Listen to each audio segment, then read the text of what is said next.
Welcome to MRL. In this learning session, we'll be learning the solutions of end of chapter exercises of chapter circles, 9th NCERT Ganita Manjari textbook.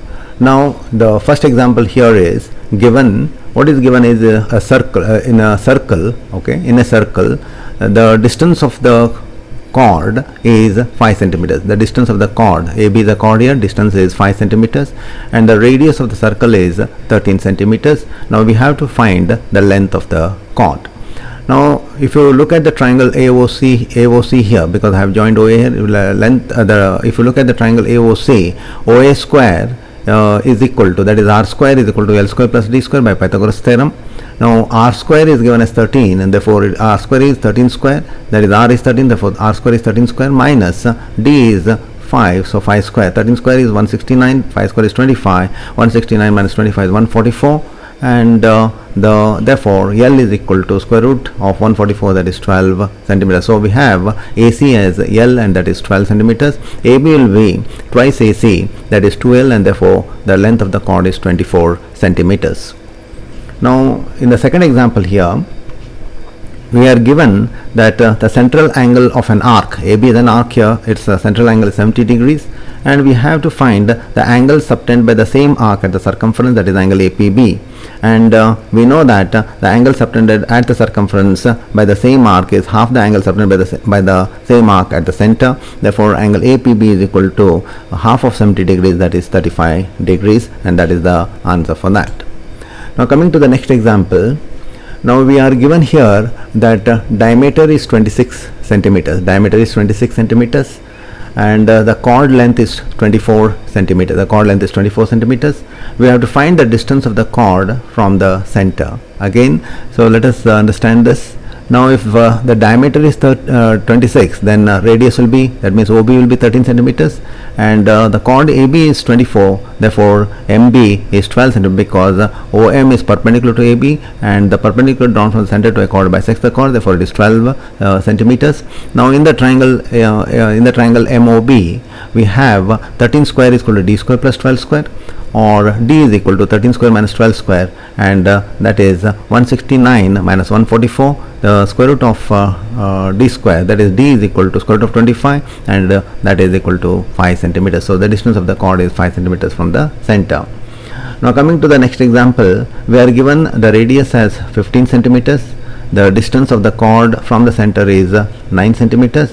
We have to find again the length of the chord here. Again, consider the triangle if I consider this, if I take this triangle AOM, then R square is equal to L square plus D square, or L is equal L square is equal to R square minus D square, or 15 square minus 9 square, and that is 225 minus 81, that is 144. Square root of L square is L, therefore square root of 144 is 12, therefore L is equal to 12 centimeters. Therefore the length of the chord is 2L, because M is the midpoint of AB, and 2L means 2 into 12, and that is 24 centimeters. That is the answer for that. Now coming to the next example, to prove that the perpendicular bisector of a chord passes through the center of the circle. Please understand this. We have to prove that the perpendicular bisector of a chord passes through the center of the circle. Now we are given a circle with center O. AB is a chord. OM is perpendicular to AB. OM is perpendicular to AB, and also OM bisects AB, because we know that perpendicular bisects a chord into two equal parts. And also we have to prove that OM, which is perpendicular to AB, passes through the center O of the circle. Now let us see how to prove it. Now AB is a chord. Now the circle passes through AB, because when we draw with O as the center, the circle passes through AB, because we know that the center lies on the perpendicular bisector, and OA and OB are equal, and if I take the OA as the radius, the circle passes through the 2 points A and B. Now OA is equal to OB, that is equal to R, therefore O lies on the perpendicular bisector of AB. O lies on the perpendicular bisector of AB, because O is the center of the circle. Now PQ is the perpendicular bisector, and PQ passes through the center O, and OM is a perpendicular drawn So we have OM is perpendicular drawn to AB, which is also a perpendicular bisector of AB. That means OM also passes through the center of the circle. So PQ is a perpendicular bisector where O is located, that the center is located. OM is also perpendicular bisector of AB. Both OM and PQ coincide, and therefore the perpendicular bisector of the chord AB passes through the center O. So please remember that. Now coming to the next example, we are given AB is the diameter of circle. AB is diameter of a circle. Point C is on the circumference. Point C is on the circumference. Now we have to find out the measure of angle ACB. Now we know that angle AOB is a straight line or a diameter. Therefore angle AOB is 180 degrees. Arc AB subtends an angle of 180 degrees at the center, and therefore the arc that means the same arc AB subtends an angle ACB at the circumference, and it is half of the angle AOB, and therefore angle ACB is equal to 90 degrees. So remember that. Now here we are given ABCD is a cyclic quadrilateral. Angle A is 75 degrees, angle B is 110 degrees. We have to find angle C and angle D, and we know that angle A plus angle C is 180 degrees because the sum of the opposite angles of a cyclic quadrilateral is 180 degrees. Therefore angle C is equal to 180 minus 75, and that is angle C is 105 degrees. Now for the same reason, angle B plus angle D is 180 because opposite angles of a cyclic quadrilateral. Therefore angle D is 180 minus 110, and that is 70 degrees. Therefore we have angle C as 105 and angle D as 70 degrees. Remember that. Now coming to the next example, we are given PQRS is a cyclic quadrilateral. Angle P is given as 2x plus 10 degrees, and angle R is given as 3x minus 20 degrees. We have to find out x. Also we have to find angle P and angle R. Now angle P plus angle R, they are opposite angles of cyclic quadrilateral, therefore 180 degrees. So angle P plus angle R is 180 degrees. Now 2x plus 10 plus 3x minus 20 is equal to 180. Simplifying that, we get x is equal to 38. A very simple simplification here. Therefore we get x is equal to 38. Since we have got x is equal to 38 here, substitute the value of x in both the equations here. Therefore angle P is equal to 2x plus 10 degrees, that is 2 into 38 plus 10, that is angle P is 86 degrees. Angle R is equal to 3x minus 20, therefore angle R is equal to 94 degrees, and therefore we have angle P as 86, angle R is equal to 94, and x is equal to 38. That is what is asked from us. And when we add 86 and 94, we get 180. That means our calculation is correct, it is verified.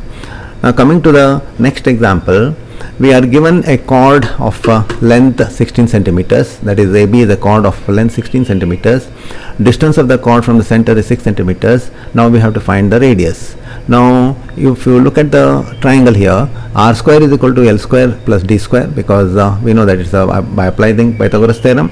Therefore we have 16 by 2, because AB is 16, that means half of that will be 16 by 2, because the length L is 16 by 2, half of AB. So 16 by 2 whole square plus 6 square, that is the distance, and it is 8 square plus 6 square, 64 plus 36, that is equal to 100. Therefore r is equal to square root of 100, and is 10 centimeters. Therefore radius of the given circle will be 10 centimeters when L and D are known to us.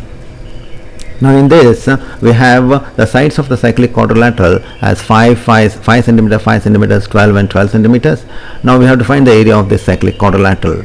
Now by inspection we find the given cyclic quadrilateral is a rectangle. It's a rectangle, and the area of a rectangle, the area of the rectangle or the area of the cyclic quadrilateral ABCD will be equal to L into B, and that is 12 into 5, that is 60 square units. Okay, so try to understand that.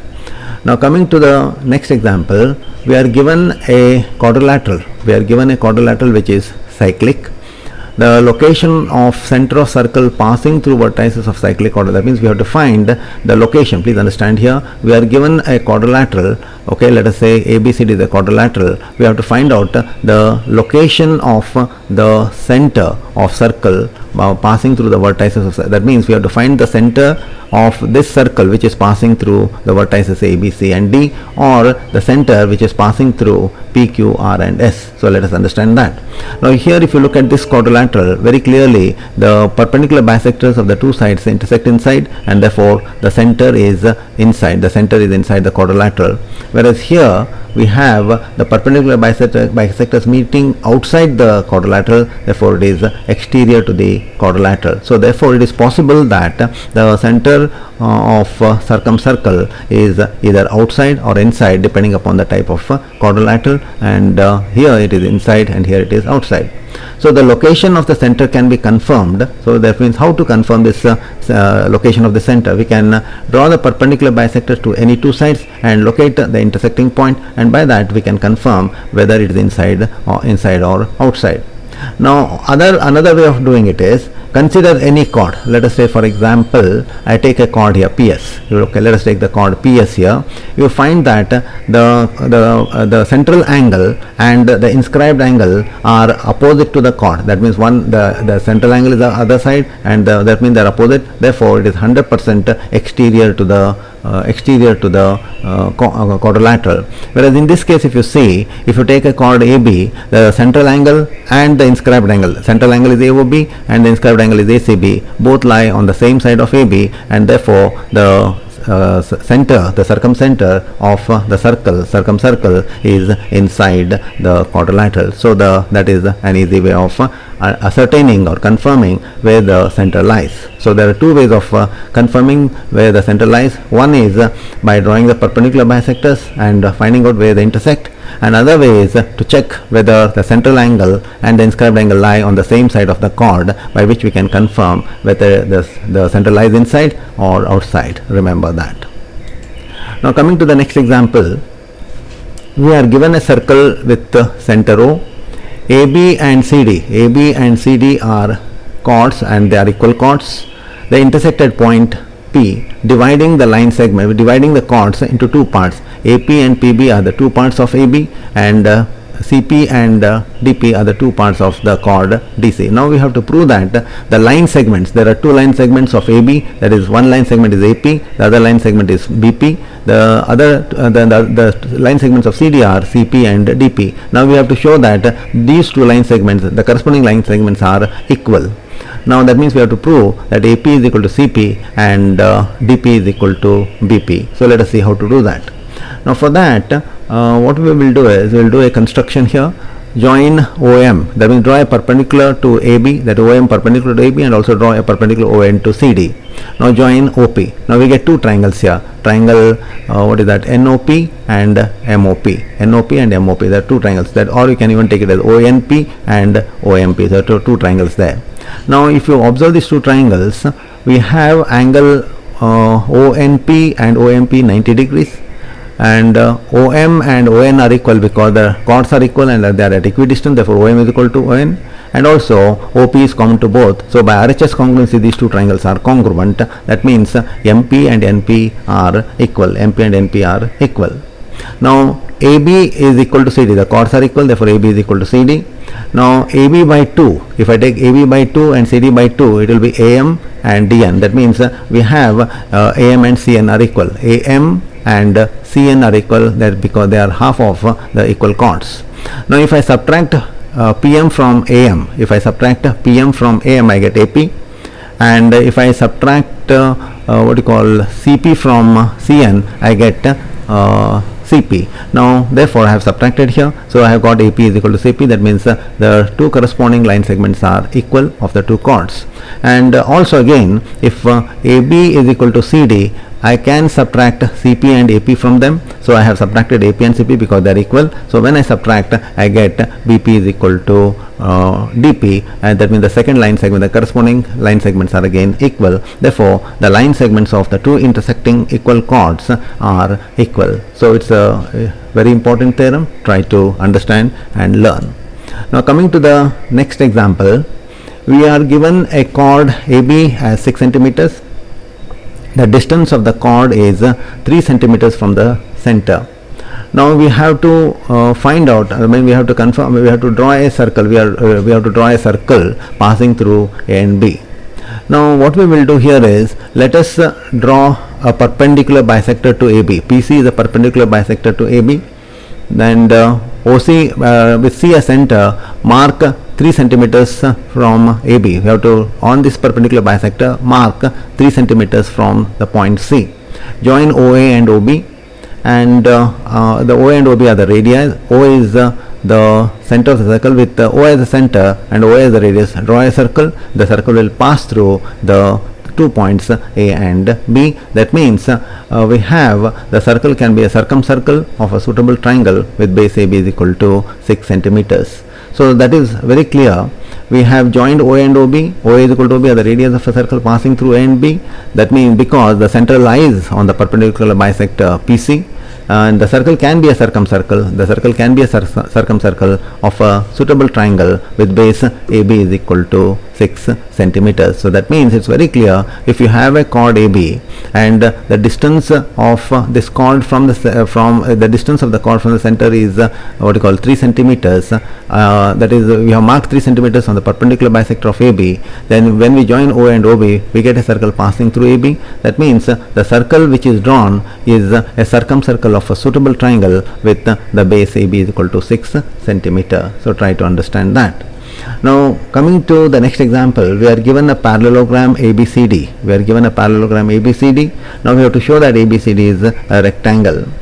Now angle in a parallelogram, angle A is equal to angle C because opposite angles of a parallelogram, and also angle A is equal to angle C, opposite angles of a parallelogram, and also angle A plus angle C is equal to 180 because it is a cyclic quadrilateral. Now because angle A is equal to angle C, I can replace C with A, therefore 2 times angle A is equal to 180, or angle A is equal to 90 degrees, and in a parallelogram, if one angle is 90 degrees, it is 100% a rectangle. Now the next example is, we have been given here ABCD is a rectangle which is inscribed in a circle. ABCD is the rectangle which is inscribed in a circle. Now we have to prove that the diagonals intersect at the center of the circle. We have to prove that the diagonals AC and BD of the rectangle intersect at the center of the circle. So let us see how to prove this. Now ABCD is a rectangle, AC and BD are diagonals, and the diagonals intersect at point O. Now we have to prove that point O is the center of the circle. Now angle BAD is 90 degrees because in a rectangle all the interior angles are 90 degrees, therefore angle BAD is 90. If angle BAD is 90 degrees, then it is an angle in a semicircle, and therefore BD is a diameter. And also angle ABC is 90 degrees, and therefore AC is the diameter because angle ABC is 90, ABC is angle in a semicircle, therefore AC is diameter. So we have got AC is diameter and BD is also diameter, but AC and BD are also the diagonals of the given rectangle, therefore AC and BD, which are the diameters, pass through the intersected point O, which is the center of the circle, and therefore AC and BD, which are the diagonals, also intersect at the point O, that is the center of the circle. The conclusion is the diagonals of an inscribed rectangle intersect at the center of the circle. Now try to understand that. Now here we are given in the next example infinite chords of equal length of a circle. There we are given infinite chords of equal length of a circle. So we are given a circle, there are infinite chords in that, and they are of equal length. Now the midpoints of the chords are joined. When we join the midpoints of the chords of the midpoints of the equal chords given, then we have to find the shape which is formed by joining the midpoints of the chords. When we join the midpoints of the chords, we get the shape as a concentric circle of the given circle. The shape formed is a concentric circle, and that is what is the shape which we obtain, and the diagram is very clear. C1 is the circle given, there are innumerable chords and the centers of the chords are joined, and we find that the when joined we get again a circle C2 which is concentric to the circle given circle C1, and okay, so that is what you have to remember. So these were a few examples which we have learnt, or which we have proved a few of the theorems there. So try to understand. Some examples are slightly typical.